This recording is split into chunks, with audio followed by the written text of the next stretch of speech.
And the reason why I am running for city council is to bring back that enthusiasm that America give you more than we can get in Washington Heights, Inwood, and Marble Hill. I know this, and I knew it 10 years ago when I joined politics. Because I've been doing activism for more than 34 years, since 14 years old. Did I do the math correctly? Well, now we know how old you are. Oh, well, you know, here you go. But yeah, but the reality is that our leadership in our local community and many other communities, and I'm happy to have here today that has joined us, our leader Yudelka Tapia, which I learned a lot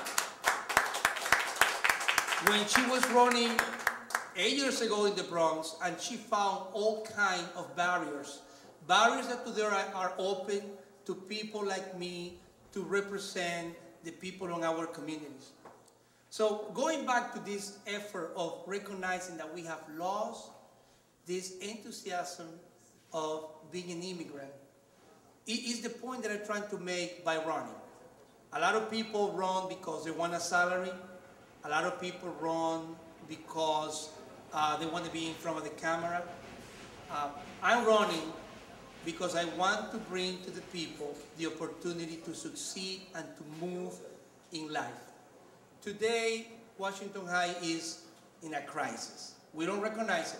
Not a global crisis. We've been in many crises throughout the last 30 years that we came as an immigrant to Washington High. We've been to the 70s, the 80s, the 90s. This one is hitting us harder because economically it's taking out of our opportunity the idea that this community is ours and we can stay here. I don't know if you know this, 92% of Dominicans rent in Washington High.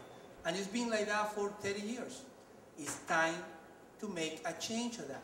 We got to move forward. We got to progress. And we know and we have the way to do it.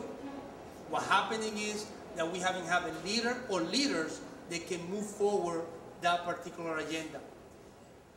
We also have to recognize that Washington High is a striving business community, which we could and had on the past provided the city with hundreds of millions of dollars in small business, which you know that small business is now what we're talking about, because the small business is in crisis, the United States is in crisis. But we always have small businesses.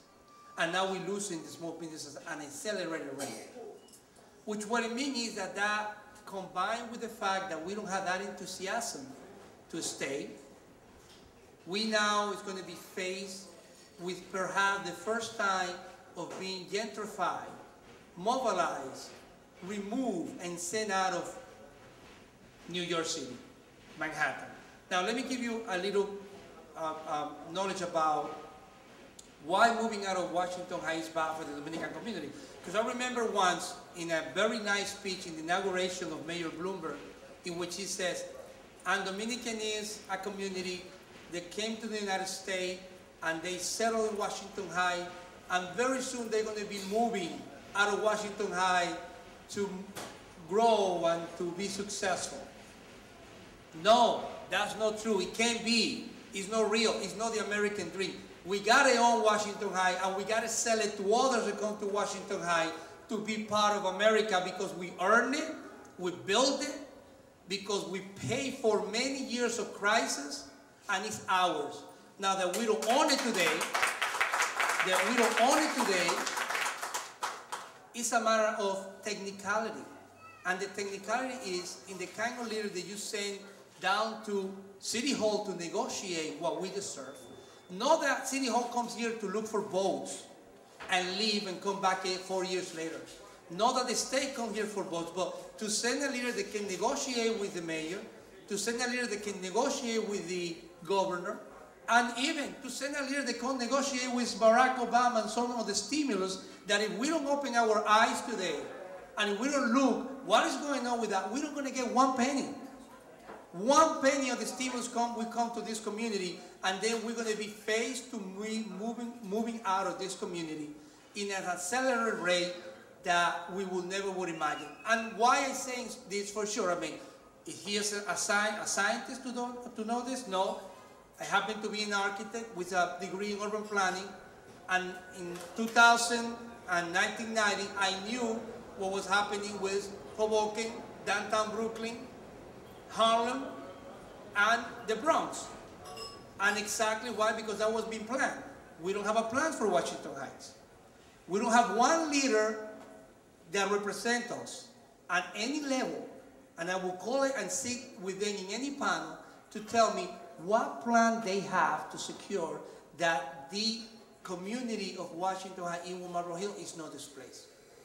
Now I'm going to tell you another secret, because Northern Manhattan is divided by Broadway. You have east of Broadway, the people that want to stay, don't have much development and want to have some sort of conservation. Then you have the east side of Broadway, which is like a disparity, you know, the east side is poor, the west side is rich, like it's different than downtown when Manhattan is opposite to that. But you know, the west side of, the east side of Broadway need jobs. And I can bet you to what's been America since the first day of his independence. America is about growth. If America doesn't grow and develop his infrastructure, it's dying. That's why today we have a President Obama who have won an election based in a growth agenda that now you call a stimulus package. That, you know, it's true, it's going to be a great debt. But if we don't do that, then we won't be able to satisfy this idea or belief of growth, development, success, and American dream.